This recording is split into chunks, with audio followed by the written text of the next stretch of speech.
I'd like to welcome everyone. I'm Kenny Sturgeon, the Executive Director of the Wenatchee Valley Museum and Cultural Center. I'd like to thank you for joining us tonight for this wine and cheese tasting event with Jones of Washington and the Cheesemonger. And happy Valentine's Day, everyone. Yay. Before we get started, I want to take a moment to thank Jones and the Cheesemonger for partnering with us for this event.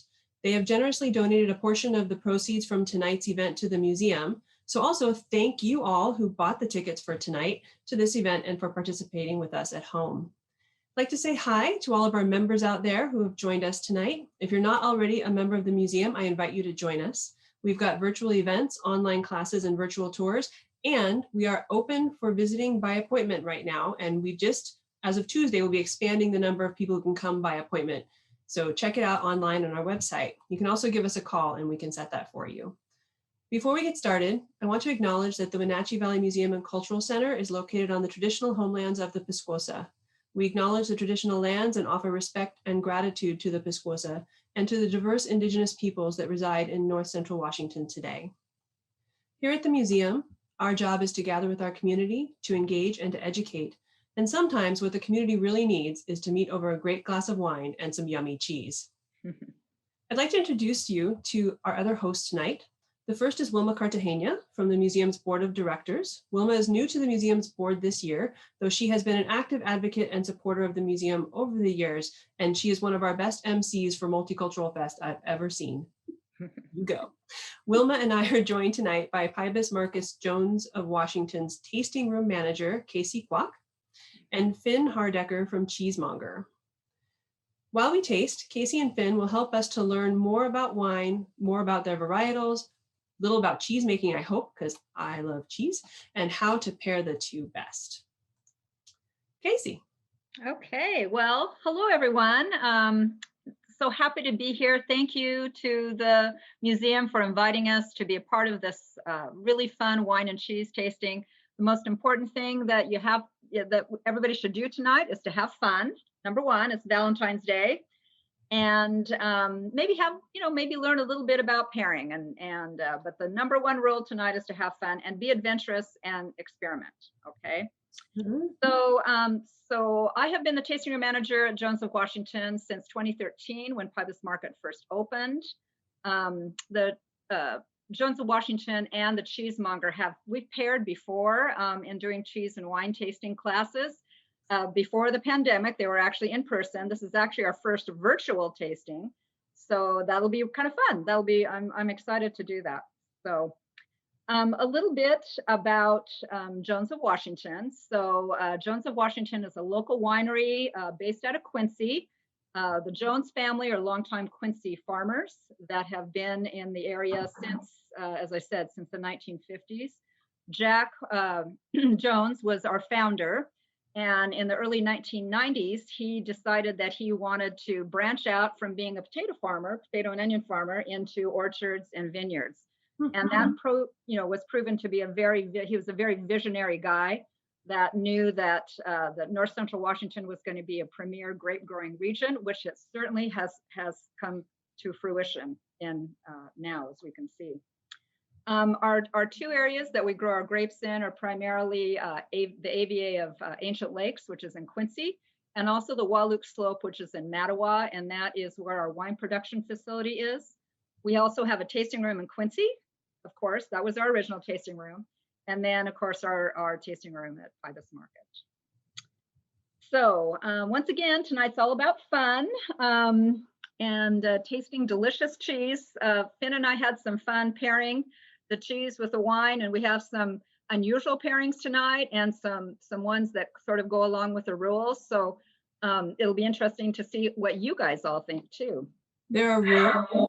Well, there's a few rules that go along with it, but you can throw the rules out, right, Finn? Oh yeah. I mean, Yeah, that's for sure. Rules usually. Okay, so a little housekeeping. So hopefully everybody's got their Jones of Washington tasting kit, and the tasting kit is the way we have it arranged. You should have tasting notes. I think you can kind of see those. That is the order of wine that we're going to be tasting. The Sauvignon Blanc is the first. The Malbec will be the last. We typically taste white to red. And then the cheese pairing, Ben, do you want to talk a little bit about what's in your cheese pairing? Yeah, cheese pairing is going to be basically the same way. It's got, it's in order of what you're going to pair it with. So everything should be lined up perfectly. There should be little labels for each one on there. I realize now that I didn't throw in toothpicks for anybody, but don't worry, because I believe that cheese is best tasted with your hands. So I think everything's going to work out all right. I am so glad to hear you say that. I was telling everyone before we started that all I could find that was pointy in my whole house is a meat thermometer. So I'm going to give that a go and see how it worked. I like using your fingers. All right. It's also nice. I know that Wilma has water. If you want to get a little glass of water, that's awesome, because what that will do is that, cleanses your palate in between the tastings. If you don't have one, that's okay. If you also have like a neutral cracker or breadstick to sort of, neutralize your palate, that's great too. But once again, if you don't, it's not a deal breaker, that's for sure. Hopefully nobody has, like Kenny was talking about earlier, nobody has brushed their teeth, because brushing your teeth is the worst thing for tasting wine and cheese. So mint is the enemy of wine and cheese. So no mint. She is so right. Do not do that. Yeah, really. And coffee is right behind it. So anyway, okay. So on to our pairings. So some basic wine characteristics that you'll to help you find favorites when you're tasting wine is, number one, you always want to be cognizant of sweetness. And we measure that in wine by residual sugar. Most of the white wines you're going to taste tonight are dry. I don't have any wines that have a little bit more residual sugar, like Riesling. You also are going to, we're going to talk a lot about acidity, and in the cheese actually, and in the wine. And the acidity is when you taste a wine, you get sort of that little soury, lemonade-y taste kind of in your mouth, it makes you salivate. Tannins, which you primarily find in red wines. And they're kind of misunderstood, because tannins are actually a good thing, but they do make your mouth taste dry. And some people like that and some people do not. But the red wines you're going to be tasting tonight some have a little bit higher tannins than others. And that does add to the cheese pairing experience as well. We'll talk about that. Fruit is another aspect of wine that a lot of people are aware of that. So when we talk about sticking your nose in the wine and tasting the wine bouquet and the aromas, some of the first things that people usually come up with is fruit. Oh, I smell cherry, or I smell blackberry or blueberry or plum. So that's another characteristic that you want to be aware of as we're going through this. And then last one is body, and that's mouthfeel. So is the wine like tasting when you're swishing it around your mouth? Does it taste like milk, or not taste, but does the mouth feel like milk, like you're drinking milk? So that's going to be a fuller bodied wine, or is it lighter, like water? So so those are things to kind of keep in mind as you're tasting tonight. So we're going to go ahead and jump into it. So let's start Sauvignon Blanc. So Tracy, really quick, I'm sorry to interrupt for just a minute and let all of our participants know, feel free to ask questions, feel free to use the chat. You can also use the Q&A feature. Chat, I'll probably see Q&A. One of my colleagues will shoot me a text and let me know that there's something in there. So just ask whatever you want. Interrupt. We're just talking. So yep. Yes. Do you have I just want to remind everybody that if you need ice, this cute little tub, you can just put ice in it and keep your white wines cold. Yeah, that's good. Brilliant. Yeah, that's brilliant. Love it. That's how I do it. Awesome. Okay, so I'm going to jump in and talk a little bit about the particular wine varietal, and then we're going to pass it over to Finn, and he's going to talk about the cheese and how that pairs with wine, and we'll jump in. And if you have any questions, just ask, or tell us what you think. So the first one is our Sauvignon Blanc, and that is a 2019 vintage. This little wine has very good acidity. So first of all, you want to kind of swirl the wine in your glass, and I'm going to show you. You just want to swirl, but a good thing to do is to swirl it on the table, like Wilma's doing, because then what that does is it releases the alcohol, and when you stick your nose in it, you're going to be able to really smell the fruit, or whatever aromas you're thinking that you do gain from that. So the swirling is good for reds and whites because it blows off the alcohol. This wine is clear when you look at it. You know, sometimes I have people hold up, if you have a blank, you know, that blank piece of paper, you can hold up the wine and to the paper. There we go. So you can see that the color of it is more of a straw, like a light straw color. Is the clarity, you look at the clarity of the wine, is it clear? You shouldn't be seeing things floating in your wine. That's not a good thing. You want to see, you know, it to be really, really crystal clear. Also the body. So as we talked about earlier. So the first thing we're going to do is we looked at the color, we looked at the clarity. So now let's stick our nose into it and see what we smell. And really stick your nose in there. So don't be afraid to not put that nostril right in there, because some of us need a bigger glass. Yes, that's true. Exactly. So what I get right off the bat, and it actually is in your tasting kit, is I get the lemongrass. And if you smell and you continue to smell, don't be afraid to not smell a lot, because, you know, the smelling is the part of the enjoyment of the wine tasting process, is the smell. So when you're out tasting, always stick your nose in it, because you're gonna have more fun, and it's gonna be a better thing for your tasting experience.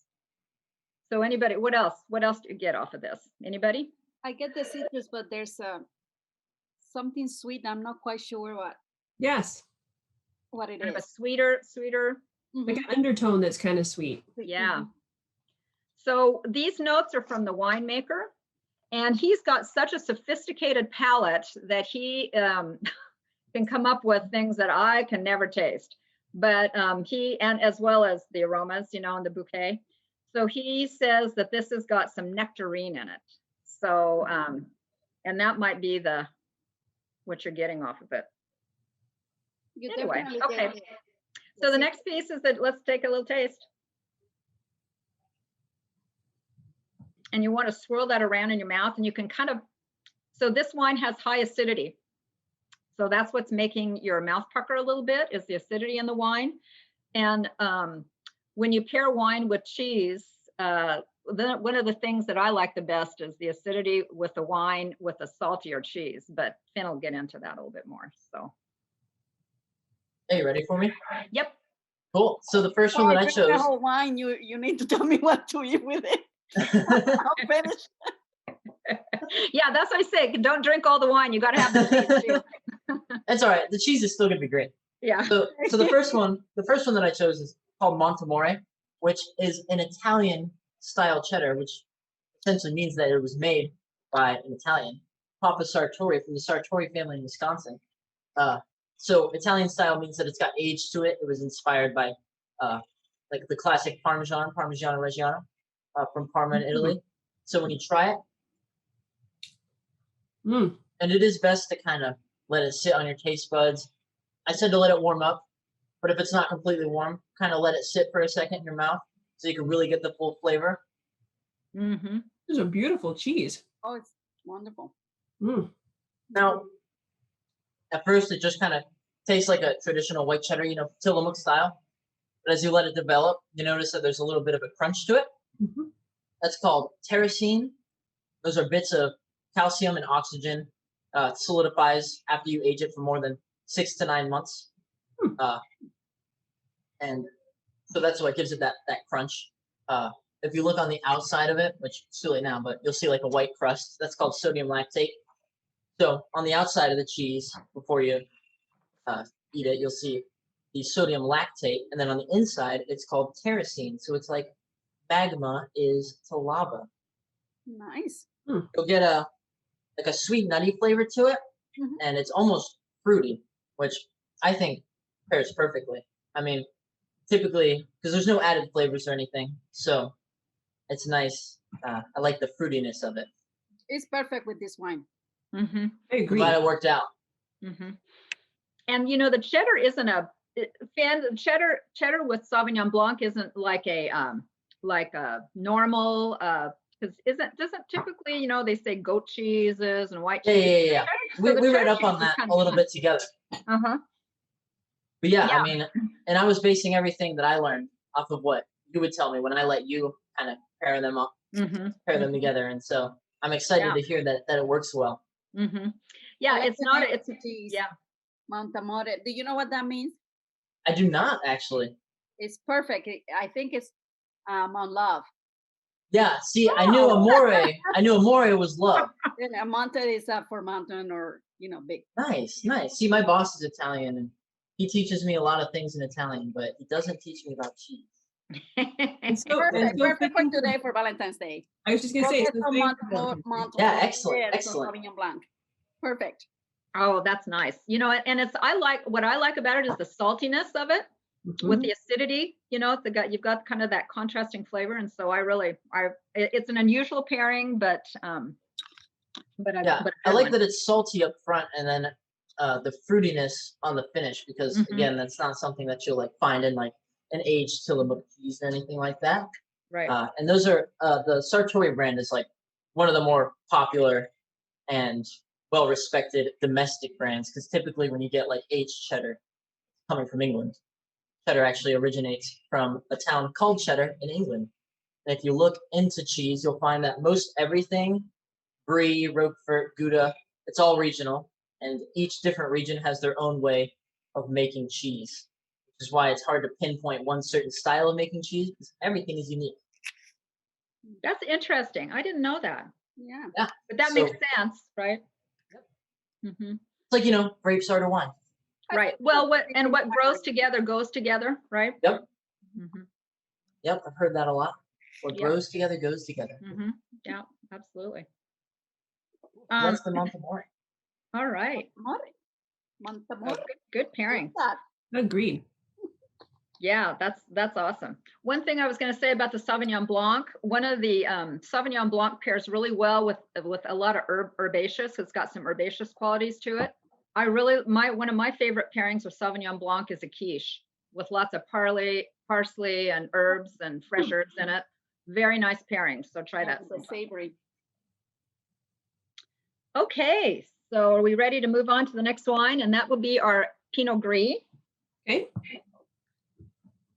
I'm excited to see how this goes with the cheese. I have to admit, when my staff first said they wanted to try this made in Wenatchee, my first thing out of my mouth was like, we have to have cheese. And my staff was like, we'll try some other stuff first. I'm like, okay. Let me know when the cheese happens. I tell you what, that is so true, Kenny. When we did the wine is, Casey, we like the wine, but let's really talk about the cheese. The cheese is always like the number uno. Yeah, and if anybody has any further questions about cheese, you just shout them out, and I am here to answer them. Okay, well, are we ready to move on to the Pinot Gris? Yeah. Okay, so Pinot Gris is another lovely dry white. Once again, if we were to look at it in the light, we can see it's also like a light straw color. Also very clear, shouldn't have any impurities in it. So you want to swirl that around to release the alcohol. So when you get ready to take a smell, because wine tasting is all about the senses. You don't want to be in a hurry. You want to be able to take your time. And that's one of the beauty of tasting wine with cheese. Also, it's all about what, the senses, and what you're seeing and tasting and smelling. So can I ask a question about the glass for your wine? Because we always hear that, you should use this glass for this type of wine and that glass for that other type of wine. Does that really makes a difference, or it's just a preference? Yeah, it does. Strangely enough, it does. And Wilma, I didn't think that till I took a Riedel class. So Riedel, what I have is a Riedel wine. It's sort of the gold standard for wine drinking. Okay. Oh, someone has been on the So the Riedel glass. So it does make a difference. And I would not have believed that until I took the class. And the proper shape of the glass matters to have the enjoyment of the wine. And so if we ever, Wilma, if we ever offer Riedel class again, I think come learn about it. You'll have to come. That's It gotta be was- a preference. Yes, it was amazing. And, we're going to work on that once we can all get together again, because that was one of the best classes I think we've offered was Oh, the cool. Riedel class. Great. So we'll do that again. But yes, it does make a difference. But, we at Jones, we have a basic red and white tasting glass, and because it can get very expensive to do, a Chardonnay glass and a Pinot Gris glass and things like that. Kenny has a one without a stem, right? If I have big wine glasses, like I'm actually supposed to drink, like particularly red wines out of, I will fill it so much further than I should probably be drinking. So I started drinking at home through much smaller glasses just because I know me. And so I thought, oh, well, it's gonna be easier to taste them if I have them here. That's what they say when you're trying to lose weight. You use smaller plates, smaller glasses, smaller everything. Drink 5 or 6 of full ones of these. So what? No. But and I also thought for this whole like moving things around for this event that having one without a stem might be helpful for me. Yes. So yeah. Yes. And we sell stemless plastic glasses that are great. Take them out on your boat, out on the deck, around the pool. Excellent. But for the most part, when you want to do tasting wine, you want to have a wine glass. And as I say, it does make a difference. I'll work on that Riedel class. So Good. Let us know. Thank you. I will. You bet. Okay, so we're ready to, I think our wine has been swirled. And so let's take this is our 2018 Pinot Gris. So I know what I get right off the nose. Anybody what do you guys think, Kenny? I think apples. Yeah, definitely apples. And maybe I always get on a lot of the Jones whites some pear and stone fruit sometimes on the nose. Because often what you get in the nose isn't what you're going to get on the palate. So sometimes they can be completely different. So it's always fun to do that. So let's take a sip.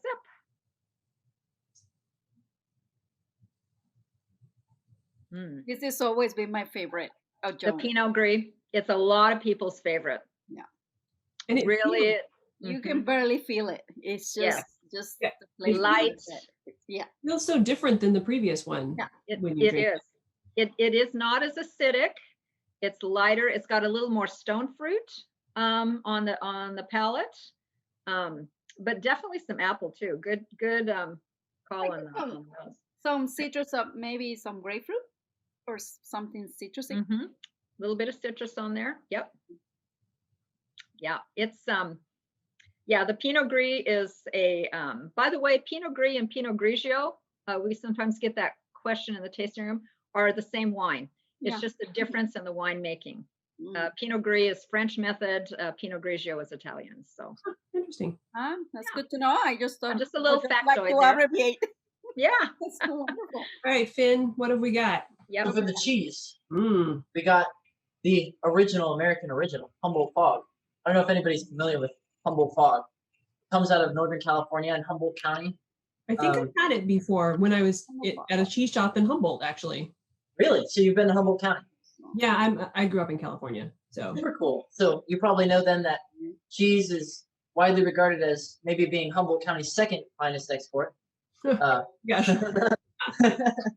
But if you take a look at it, you'll see like what almost looks like blue in it, and that's not actually blue. What they do is it's a soft ripened goat's milk cheese with a layer of vegetable ash in the middle.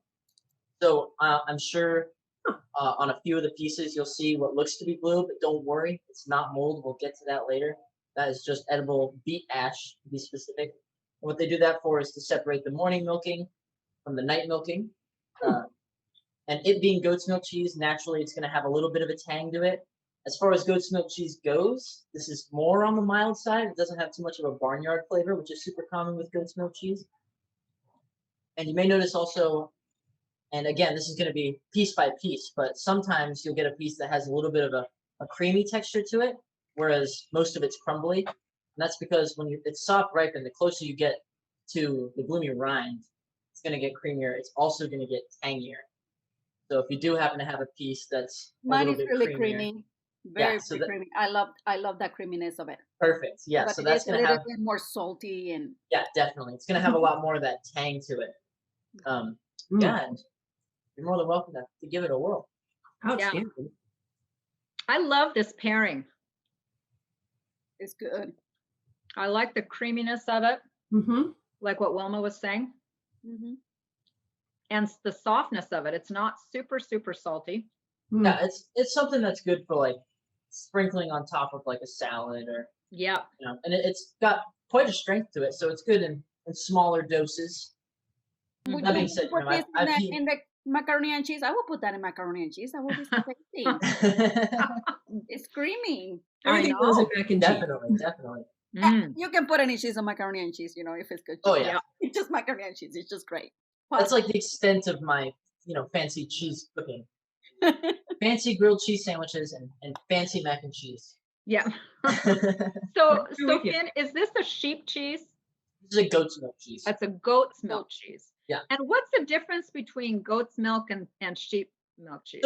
So goat's milk tends to be more on the gamier, for lack of a better word, the gamier, tangier side, whereas sheep's milk tends to be softer and sweeter. I don't think I included any sheep's milk in this lineup, but we offer free samples all the time. So if anybody wants to stop by the cheese shop, either in Leavenworth or in Pybus Market, you are more than welcome to try one out. I highly recommend the Euphoria. And I would encourage everyone to do this. As I was telling Finn before we got started, and when I picked up the stuff yesterday, I watched this little boy who I swear tried every single cheese they had in the case, just little tastes. They did buy some eventually, but he was so happy. We try to accommodate everybody. Yeah. Oh my gosh. Yeah, this is a nice pairing. Agreed. So the Pinot, just a little bit more about the Pinot Gris. So it this really, one of my favorite pairings with Pinot Gris is fruit salad. So the Pinot Gris goes great with fresh vegetables. It's light, grilled fish, grilled chicken. Pinot Gris is a good choice of that, but I really like it with a fresh fruit salad. So you might try that too. So yeah, we drink a lot of it when it's warmer, obviously, but when we grill salmon. Yeah, it's really nice with that. It's nice with salmon. So one of our most popular wines at Jones. We sell a ton of Pinot Gris. People love it. So okay, are we ready to move on to the Viognier? You bet. And this is one of my favorite wines that you guys Your sell favorite? in the white wine range. So yes, I'm great. excited for this It's one. never been a favorite of mine, Viognier. I don't know why, but I'm gonna give this one a try. Okay, you give us a let you try. know. So this is a new. You'll enjoy it. Ever since I learned how to pronounce it, it's one of my favorites. Viognier. I went somewhere once and they told me, I was like, Vogue, how do you say it? And the woman's like, Viognier. And I'm like, Viognier. She goes, like mayonnaise, only not. It's like Viognier. mayonnaise, Viognier. It's like, okay, got it. Thanks. Those French words really, drive you Oh, crazy. yeah. So. Anyway, so this is our 2019 Viognier. These grapes are grown on the Wahluke Slope down in Mattawa. Once again, if we look at the color, most of the wines that we've chosen tonight are that light straw pale color, very clear in the glass. I've had people say, oh my gosh, your wine looks like water. And some of our wines actually do. They're so crystal clear, which is what is a desirable trait in wine. You don't want to see anything in your white wine. In the red wines, sometimes you might get sediment, and that's okay. It's not going to hurt you to find sediment. It's not particularly lovely in your mouth. We try to screen that out, but not in whites. You don't want to see that. So this is a nice clear wine. This one Viognier is a little bit, it's got some oak to it. It's a little more full bodied than the two prior. So see when you take a taste if you can tell the difference in the mouthfeel. So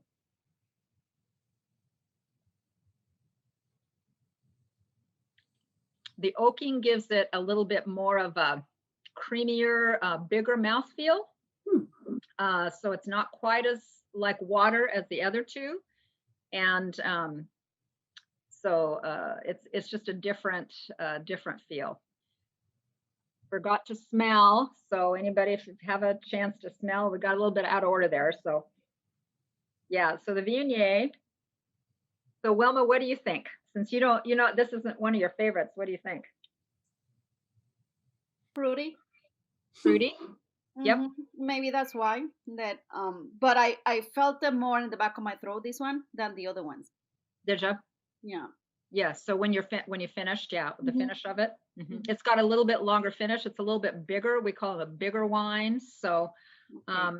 yeah, it's this, as I say, this is 70% when it's fermented in the barrels. It's 70% stainless steel, and then 30% oak. And so that oaking imparts a little bit of fullness and structure to the wine that you don't see on those others. So. It's got low residual sugar, medium acidity. It isn't quite as high as the Sauvignon Blanc, and that's why you don't get that tartness in it. It's a little creamier feel. Mhm. Anyway, Viognier is an interesting wine. Not quite as popular as the Pinot Gris, but it's one I always like to take out and about and have people try, because you don't see it everywhere. Although you are seeing a little bit more these days, but it is a little bit more of an unusual varietal. So I really like it. Because I'm just thinking, when we did this wine tasting, you and I did a wine tasting early on. yes, And I think you had a Viognier too, but I think it was the previous year. it was 2018. Yeah, 2019. They taste slightly different. They do.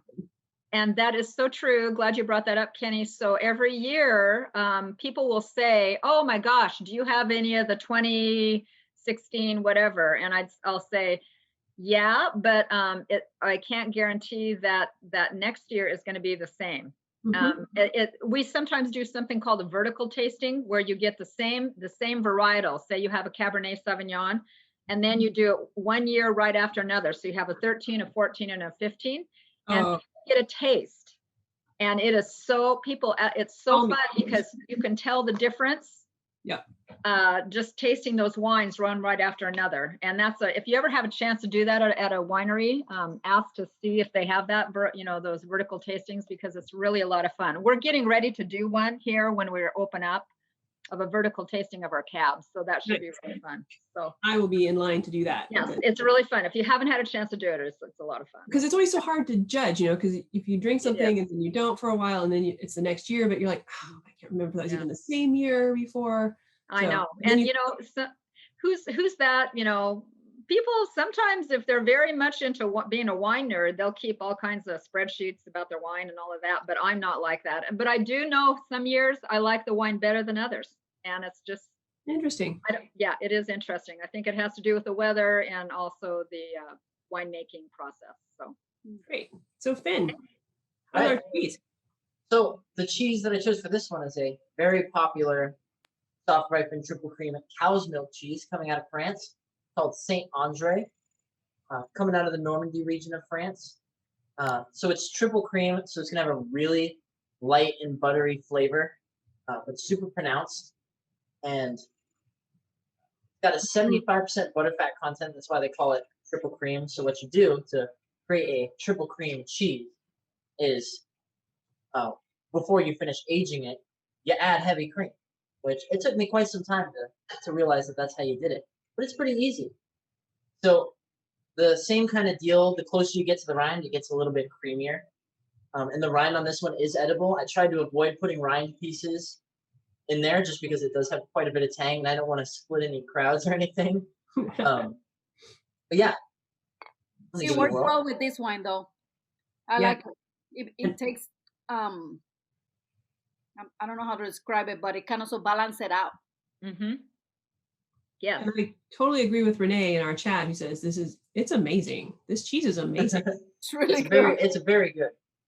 And yeah, that's one of the ones that is definitely it's a whole lot better if you let that one come up to room temperature.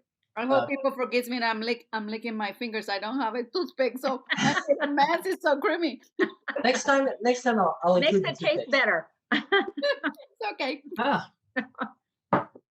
Yeah, so the Saint Andre is super popular too. I mean, you could find that in other places if you fall in love with it. I love this. And again, the rind is edible, and it kind of has a whole different flavor profile. So it's like eating a different cheese, So which is good. super cool. Because a lot of things don't even have edible rinds in that one, whereas the cheese is super light and buttery with like a mild saltiness. It is. The rind is bitey and tangy. Yeah, very good. And it's really a good pairing with the Viognier, because Viognier is a tricky wine to pair cheese with, right, Finn? We were talking about that. Yeah, that was the one we were kind of struggling with We struggled a little But bit I with think it. I like it. So when I go to Jones and buy the Viognier, I'm gonna have to go next door and buy The triple cream brie. the triple Perfect. because it will make my experience so much better. Yes, it will. You'll like the I wine really there. like it. Uh-huh. And it's so true that right, Finn, doesn't, I mean, the wine, if you have the people like the wine and the cheese better together, sometimes yeah. you do separately. Yeah. It's a very interesting phenomenon. So it makes a difference. Yeah. It's very interesting because I say the Viognier is a little tricky to pair with, but so Finn, I have a question for you. Lay it on me. So do you, when you have the triple cream brie, would you consider that more of a neutral cheese? Definitely. Definitely. And so would you ever, and maybe not paired with a Viognier, but maybe another wine, would you ever use like pepper jelly or fig? Yeah. So with the Saint Andre, because with it's that particular cheese? because it's so light, and even going back to the Montemore too, because it's got such like a mild fruitiness to it. That's something you could do. I definitely recommend sweeter stuff over like salami pairings, Mm-hmm. like on a plain cracker with like you said, a pepper jelly. Some good ones that we carry are the Kelly's brand habanero pepper jellies, which habanero sounds intimidating at first, but the sweetness, I mean, they have Marionberry flavored habanero pepper jelly, which is my personal favorite, and they pair perfectly together. And we do also have like, Dalmatia fig spreads, which is another really good pairing. I'm gonna have to try that. That sounds, Yeah. And you would amazing. and you would do that with a triple cream brie, right? I would definitely do that with a triple. You wouldn't do that with all the cheeses, but like a triple cream brie. What else would you do that with? Like I would- another neutral cheese? Of our lineup right here, I would do it with the Montemore and the Saint Andre. On But the the other center. ones are pretty bold. Yeah, they are. So then you wouldn't want to do that with that. Okay. Yeah. But yeah, I think because I love your pepper jellies, Yeah, and they're all super good. But if you do happen to stop by, I highly recommend the Marionberry. Yes. So there you go, Wilma. I know. I had to remember that I had to go ask for triple Cream brie. triple cream brie. I think I'm drunk already. I'm sorry. If people.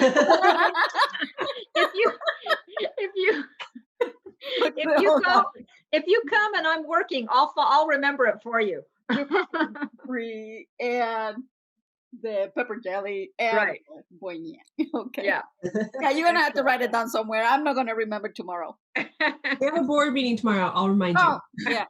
Tomorrow is it? Tomorrow is Tuesday. Yeah. No, Yes. tomorrow's Monday. Never mind. Tomorrow's Monday. Yeah, I'm not working and not doing board meetings. Oh my gosh.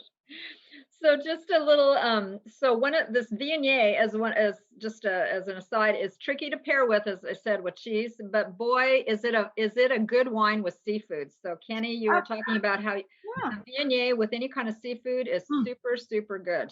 Excellent. I was thinking that a paella will be excellent with this wine. Oh, interesting. Yeah, I bet that would be. So what goes into a paella again? Well, it depends. It mostly is seafood, but it's your arborio and your seafood, and it's very savory, very well seasoned, and it could also have chorizo. So you need a bold white wine that is, that lingers a little bit. It takes away some of that seafood, the seafood. Yeah, and it just mellows it out. So that will be my next pairing, I guess. Yes. Well, the Viognier is excellent with the triple cream brie. Yeah, the triple cream brie. Oh, okay. So moving on to our next pairing is we're going to jump into the reds. So if you have a chance to take a drink of water, cleanse your palate, if you have a neutral cracker, if you could, have that as well. I'm going to take a drink of water. Have some almonds. Because something to kind of take away the white wine flavor that you have. The cheeses get a little bit more intense from here on out. They are definitely going to get more intense as we go on. So I'm going to use another glass too, because that way I don't mix it with the white. I did the same thing. So the next wine we're going to be tasting is our 16 Cabernet Franc. And I'm going to make a really bold statement about this wine. This might be one of the best Cab Francs that I think John. What's that? Okay. This 16 Cab Franc is absolutely delicious. It is so well balanced. It's between fruit and acidity and tannins. It's just an absolutely lovely wine. And not everybody is familiar with Cabernet Franc as a varietal, but it's an excellent varietal and grows really well in this area. So if you ever have a chance when you go to other wineries to taste a Cab Franc, do taste it because they'll all be different. So our particular Cab Franc grapes are grown on the Wahluke Slope, which is down, as I said, down in Mattawa. Long growing season, hot days, sandy loam soil, great for growing red grapes. This is 16 months in French oak barrels. So we haven't really talked about oaking much because most of the whites, we had a couple that had light oak. But the French oak imparts a spiciness, but a subtle flavor to the wine so the barrel that you put your red wine in is going to make a difference on the flavor profile. So anyway, that is in 16 months in French oak. As we go along, these wines, the red wines are going to be a little bit higher in alcohol. So most of them are going to be 14-15% alcohol. The reds tend to be a little bit higher in alcohol than the whites do. And so let's take a look. Deep red color, really pretty against, if you can take a look at it, it's almost a ruby color. Once again, if you look at the clarity of it, it's going to, if you hold it up to the light, you can see once again, no sediment there. Swirl it around because you want to definitely, if you haven't decanted your wines, you want to make sure that you do a lot of swirling because you want to make sure that that alcohol is blown off of the wine before you stick your nose in it. Okay, so this is our Cabernet 2016 Cab Franc. So anybody want to say what you get off the nose? You definitely get that woodsy. Kind of a woody, leathery, yes. So I have to admit, I cheated and read the notes because I was smelling something and I was like, what is that? Yes. It's dill. Ah, dill. And the winemaker called, I'm like, yes, that's exactly what that smell is. Yeah, isn't that interesting? Once you get into wine, it's so fun to see what you actually can get from the wine. And, you know, the tasting notes are kind of a crutch to look at, but sometimes, a lot of times they work because you go, oh, what is that smell? And then you see the tasting notes, you go, okay, that's what I smell. Because sometimes it's hard to put words to what you're thinking. Yeah. Right? Yeah. So, yeah, swirl. Yep. Renee in the chat says plums. Totally agree with her. Definitely plums. Smells Definitely so good. plums. It's got a lovely, lovely nose on it. And I get a little bit of just a little bit of some mocha on this too. I'm going to drink now. I hope you're okay with that. Yes, please drink. Yeah, we're getting close to time. We need to move along here. So sorry, I talked too much. So that's good. Nice. Nice wine. This Cab Franc is great. So, okay, Finn, so what do you think? All right. So what I think we decided to pair with Cab Franc is the Applewood smoked cheddar, which this is where it gets quite a bit stronger. Yeah. This is another classic. This comes out of Ilchester in England. It's, you know, one of the longest lasting cheddars that they make over there. You notice a reddish hue on your piece of cheese. That's because it's coated in a mild paprika, which gives it a nice bite on the finish. I think I messed my cheeses up. Uh-oh.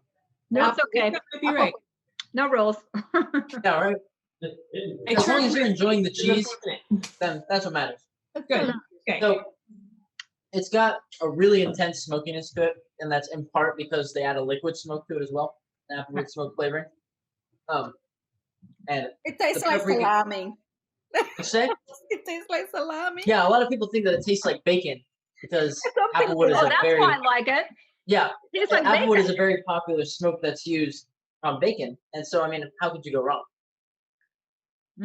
And I feel like all the other ones that we have tried so far are ones that you would pair with sweeter things, like, you know, you mentioned earlier pepper jellies, fig spreads, putting it on like salads and fruit salads and stuff like that. And this one is definitely like burger cheese. Yeah, you need you know, salami cheese. Mm-hmm. It'll be That being good in a said- charcuterie board with your Yeah. salami and your prosciutto. Definitely, Your definitely. Mm-hmm. Oh my gosh, yeah. This is one of my personal favorite pairings. This is delicious.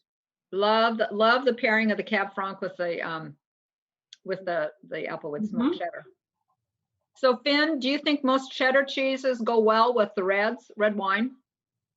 Based on the extensive research that I've done on wine pairings, yes, I would think so. I'm just waiting for the day. Yeah. Day. I mean, in all honesty. Excellent. You did excellent. Those are delicious. Yeah. And I think the Applewood smoked cheddar is, if you like a heartier red, and which the Cab Franc is definitely a heartier red, with that heartier cheese, yeah, Nice. super good. Particularly when it's pair the Merlot with it too. You could definitely. Our Merlot is a little bit lighter in body than our Cab Franc, but it would be a good, any red wine would go well with that. With that looks like. Yeah, it would be really good. Very interesting cheese.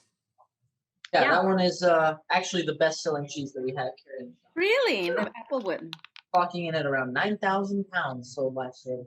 A lot of weight in cheese weight. That's crazy. 9,000 pounds of cheese. That's crazy. Yeah, I know, right? A lot of cheese. Wow. So a little tidbit about Cab Franc.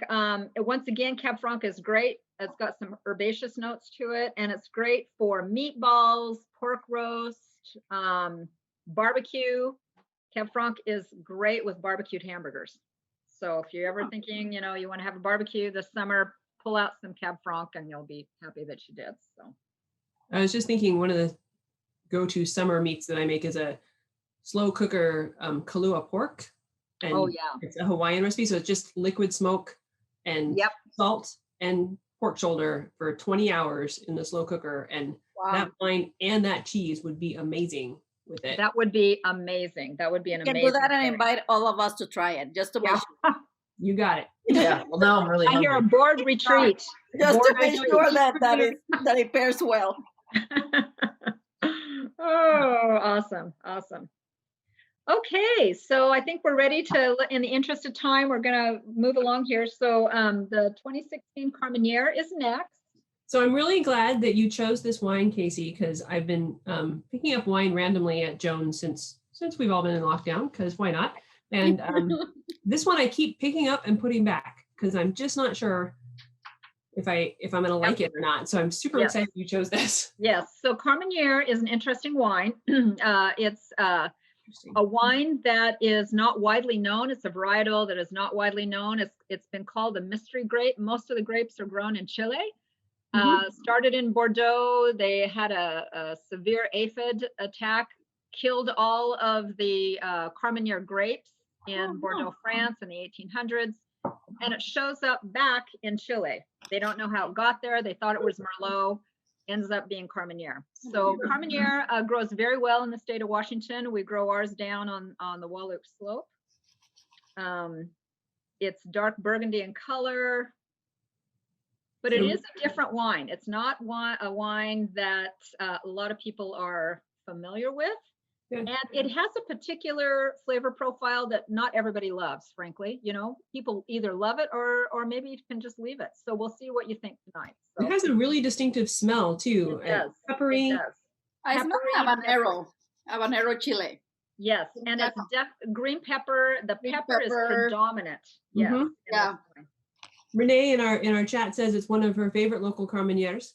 Thank you. So glad we're tasting it. Yeah, awesome. Salud, Renee. Yeah. So really a lovely wine. So. Ooh, you taste that one. Nice. Yeah. That's really nice. Yeah. So thank you. Yes. So I will know when I'm going to next time in Jones. Medium body, nice with, once again, any kind of beef dish, once again, good with pork. Really, all of these reds that you're going to be tasting are going to be good. Sharon says it would be really great with a grilled steak. Yeah. Oh, yeah. I think so. Little bit leaner cuts, carne asada would be good with. It has a little bit lower tannins than like the Cab Franc. Oh yeah. So that would be delicious. You don't need the fat in there to cut those tannins. So.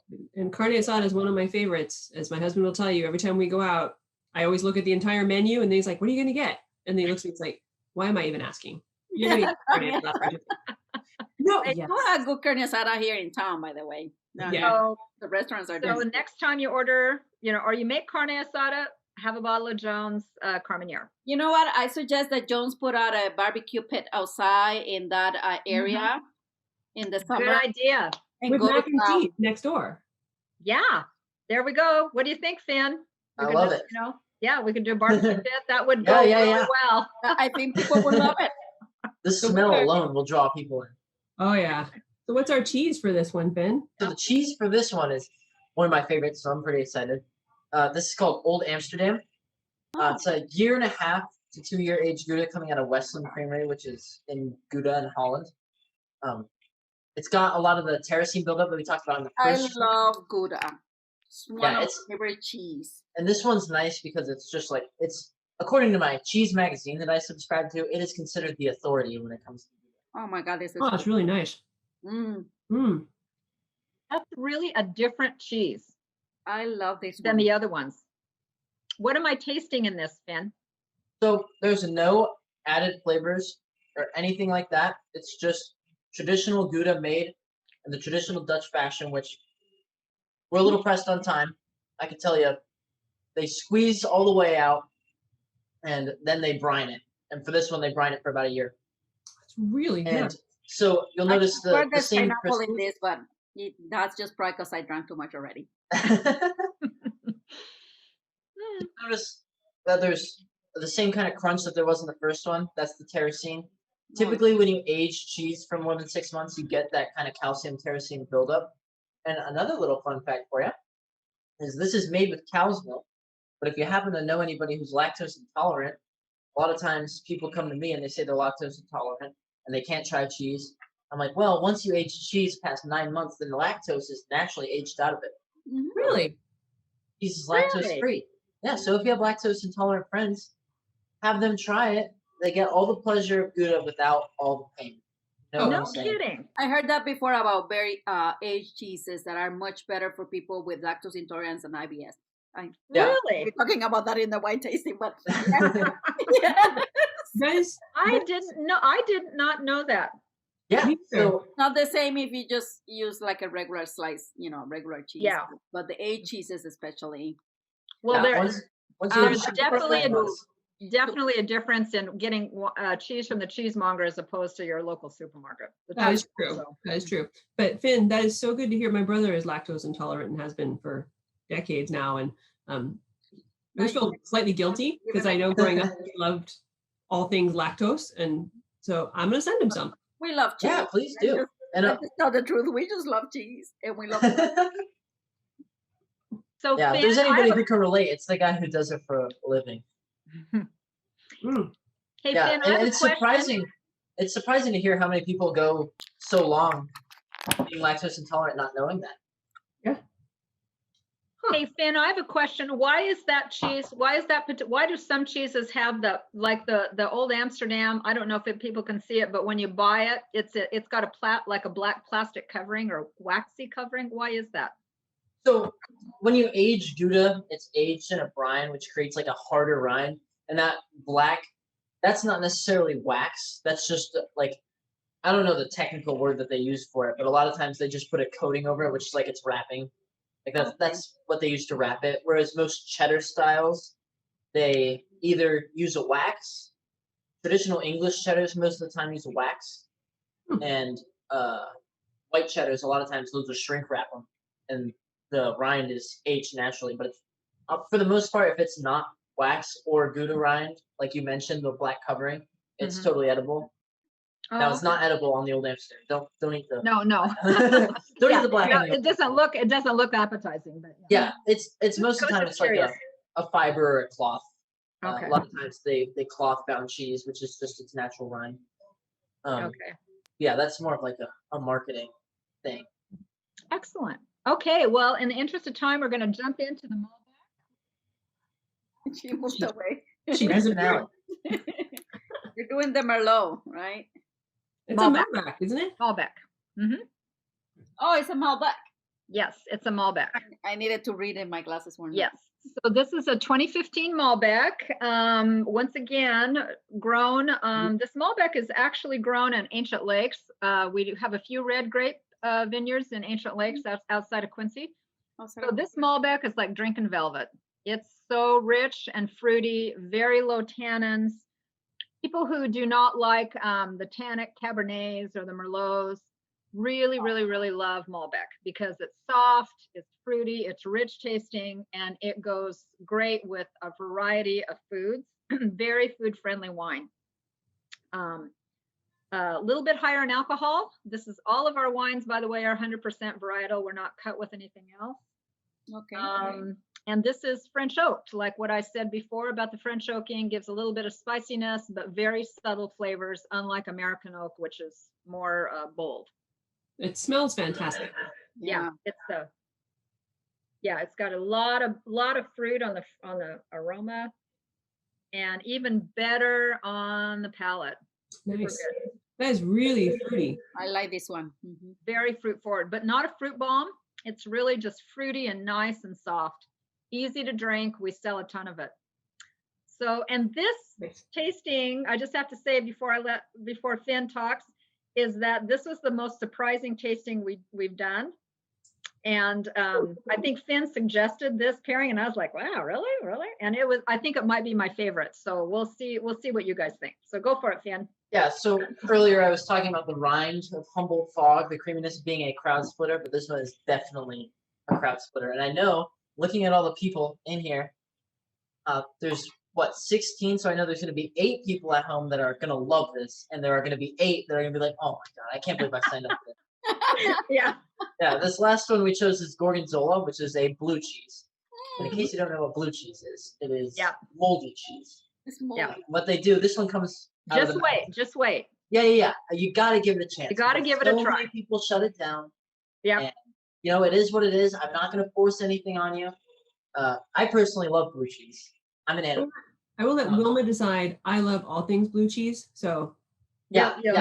So do I. All of my favorite cheeses are blue cheese. And I mean, I've been working at a cheese shop for quite some time, so it takes a really strong flavor to really, break through.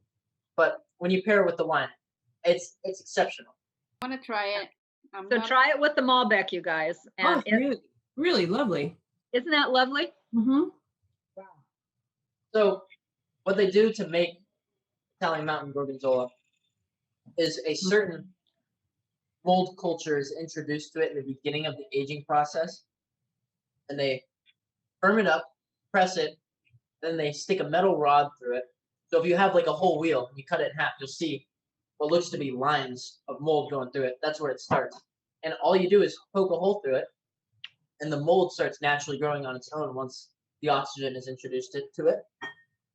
And what makes the Italian Mountain Gorgonzola different from all the other blue cheeses that we carry, at least that I've tried, is that it's got a really nice, natural, fruity finish to it.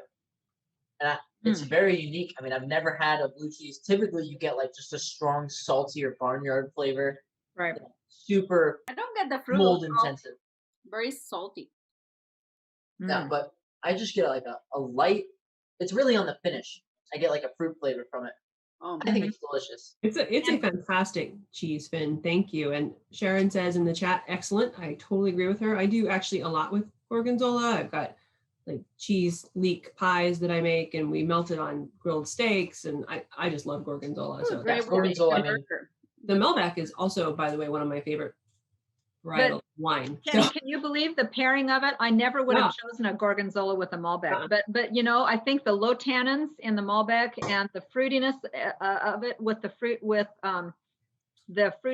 of this cheese, I couldn't believe it because I thought Gorgonzola with Malbec. No way. I probably would have gone with like a really sharp aged cheddar.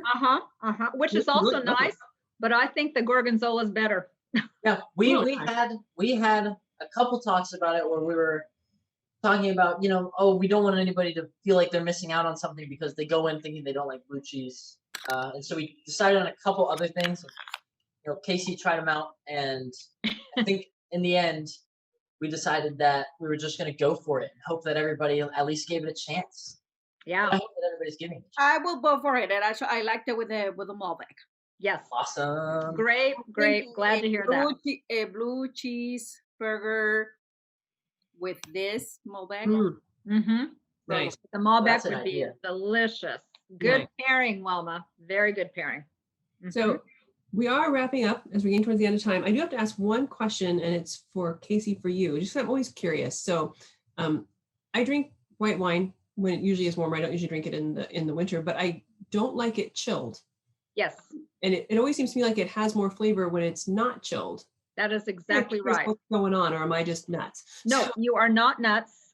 You are absolutely not nuts. And so many people prefer, because when you let your white wine warm to room closer to room temperature, it brings out all the flavors of the white wine. And most of the time you'll taste white wine and it's very, very chilled. But certain varietals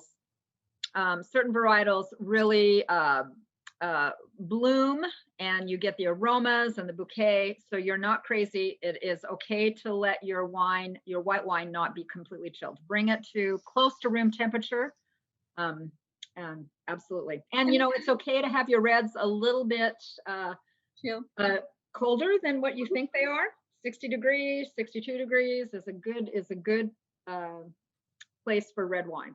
Nice. Can always go hanging out in my snow outside. So if you don't finish a bottle, how long do they actually keep? I mean, I'm always wondering, because I'm a one person. I don't like to drink long. Yep, absolutely. So our rule of thumb is that properly sealed at the end of the night with a vacuum bin or whatever it is that you use, not just a cork, but something like that, will last probably 3 to 4 days. Okay. In the fridge. Yep. Or reds on the cabinet. Yep. Okay. Nice. Well, I would like to thank Finn, Casey, Wilma. Thank you so much for joining us tonight. This has been, I'm so happy. I can't even begin to tell you. It was fun. Thank you. Thank you for having me. Yes. Yeah. Hey, thank you guys for letting me partake. It was a lot of fun. I've never done anything like this before, so it was definitely a great learning experience. Yeah. You did fun. So thank you so much, Kenny, for inviting us back. This was a ton of fun. Well, thank you all three of you for joining us. I'd like to thank you to all of our guests who joined us tonight for the virtual tasting for wine and cheese. And I know I'll be hanging out at the Cheesemonger next week. I'd like to thank everyone who joined us tonight for supporting the museum through your ticket sales tonight. We depend on your support, especially now. And I want to invite you to consider donating to the museum to make sure that we can continue to serve our community as best we can. The next tasting will be on March 17th, which is St. Patrick's Day, with Blue Spirits Distillery. We will be tasting cherry whiskey, of course, whiskey, St. Patrick's Day, as well as an espresso vodka and a lime tequila. Kind of curious about those. Registration will open soon, and kits will be available for pickup at the museum itself. We look forward to when we can share wine and cheese together again in person. And I just like to thank everyone so much for joining us, our panel and everyone in the chat. So, salute everyone. Salute, happy Valentine's Day. Happy Valentine's Day. Thank you all. Happy Valentine's Day, everybody. Bye. Cheers.